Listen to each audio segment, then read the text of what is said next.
സുഹൃത്തുക്കൾക്കൊപ്പം ഞാനൊരു ചുറ്റിയടി തീരുമാനിച്ചു. ഞങ്ങൾ തിരഞ്ഞെടുത്ത വഴിയെ മുൻപോട്ട് പോയി. മലമുകളിൽ സ്വർണം കണ്ടേക്കാമെന്ന് ആരോ പ്രതീക്ഷയോടെ പറഞ്ഞു. അത്ഭുതം! ഞങ്ങൾ സത്യത്തിൽ സ്വർണം കണ്ടു. തരികളായിട്ടല്ല, നല്ല നാണയങ്ങളായി. അതിലെഴുതി കാണപ്പെട്ടു, ഇത് പരിശുദ്ധ സ്വർണമാണ്, 24 കാരറ്റ്. ഞങ്ങൾ കഷ്ടപ്പെട്ടതിൻ്റെ പ്രതിഫലമായി ഞങ്ങളതിനെ കണ്ടു. സാവധാനം ഞങ്ങൾ വിസ്മയത്തോടെ ആ തുട്ടുകളുടെ മറുവശം ശ്രദ്ധിച്ചു. അതിൽ വ്യത്യസ്തങ്ങളായ കുറിപ്പുകൾ കണ്ടു. ഞാൻ ശക്തിയാണ്, ഞാൻ അംഗീകാരമാണ്, ഞാൻ ശരിയാണ്. മറ്റ് ചിലവ ഇതിലും അസാധാരണങ്ങളായിരുന്നു. ഞാനാണ് കേമൻ, ഞാനാണ് സഹായി, ഞാനാണ് നന്മ, ഞാനാണ് ദൈവം. ഞങ്ങൾക്കൊന്നും മനസ്സിലായില്ല. എന്തായാലും ഞങ്ങളെല്ലാം പോക്കറ്റിലിട്ടു. ശരിക്കും പേടിപ്പിക്കുന്നവ പിറകെ വന്നു. ഞാൻ അഹന്ത, ഞാൻ ദേഷ്യം, ഞാൻ അക്രമവാസന, ഞാൻ പക, ഞാൻ ഒരുമയില്ലായ്മ, ഞാൻ അലങ്കോലം. ഞങ്ങളൊരു തുട്ട് സൂക്ഷിച്ചു നോക്കി. ഞാൻ സാത്താൻ തന്നെ. വിവശരായി ഞങ്ങൾ അലറി, ഇത് വിഡ്ഢികളുടെ സ്വർണ്ണമാണ്, ഇത് വിഡ്ഢികളുടെ സ്വർഗമാണ്, നമുക്ക് രക്ഷപ്പെടാം. പക്ഷേ പലരും ഞങ്ങളോടൊപ്പം വന്നില്ല. നമുക്കിവയെ തിരിയാം, അവർ പറഞ്ഞു. നല്ല എഴുത്തുകളുള്ളവ നമുക്ക് എടുക്കാം. ശക്തി, മഹത്വം, ശരി, ഇവ നമുക്ക് തിരയാം. നിങ്ങൾ നിൽക്കാത്തതോർത്ത് നിങ്ങൾ പിന്നീട് ദുഃഖിക്കും. ഞങ്ങളെ അവർ ശാസിച്ചു.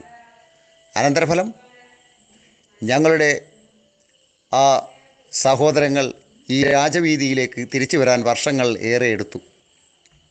ഒരിക്കലും തിരിച്ചു വരില്ലെന്ന് ആണയിട്ടവരുടെ കഥ അവർ പറഞ്ഞിരുന്നു. ഇത് ശരിക്കും സ്വർണ്ണമാണ്.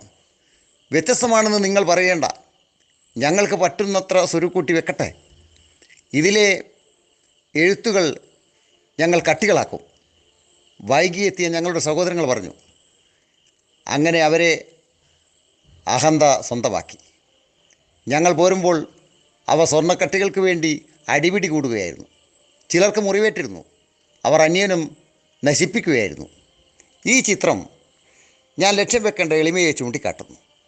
അഹന്തയുടെ സ്വർണ്ണ നാണയങ്ങൾ നിരത്തിയ പാടത്തേക്ക് ഞാൻ പോകരുത്. കുറ്റബോധത്തിൻ്റെയും പ്രതിഷേധത്തിൻ്റെയും ചളിക്കുഴിയിൽ ഞാൻ വീഴരുത്.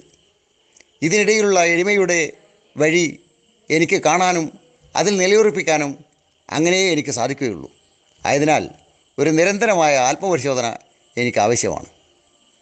അത്തരമൊരു ആത്മപരിശോധന പലപ്പോഴും വസ്തുനിഷ്ഠമല്ല എന്ന് തോന്നാം, പലപ്പോഴും അല്ലാത്തതാവാം.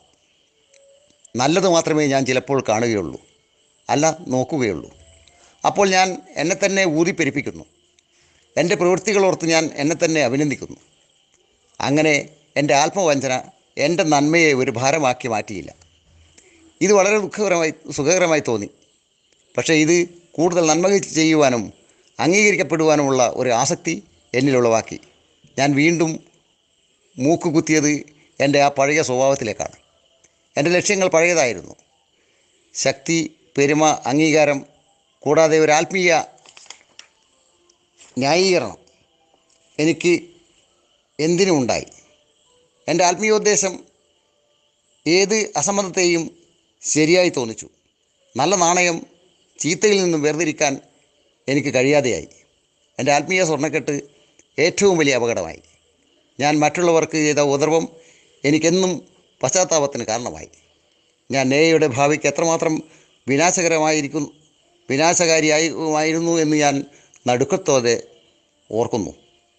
അന്ന് എനിക്ക് എൻ്റെ അവസ്ഥയെക്കുറിച്ച് അധികം ചിന്ത ഉണ്ടായിരുന്നില്ല. എന്നും എനിക്ക് ഒരു ന്യായീകരണം ഉണ്ടായിരുന്നു. വേറെ എന്തൊക്കെയോ വലിയ കാര്യങ്ങൾ എനിക്ക് ചെയ്യുവാനുണ്ടായിരുന്നു.